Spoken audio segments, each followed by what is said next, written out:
tapos na ang misa. Tapos na kami ay papunta na kami sa aming tambayan sa Pinoy Restaurant. Tapos na po. It's October 3, 2025.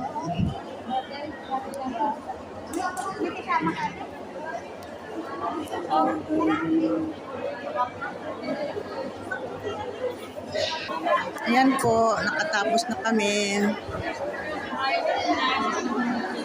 Nakatapos na kami ng misa.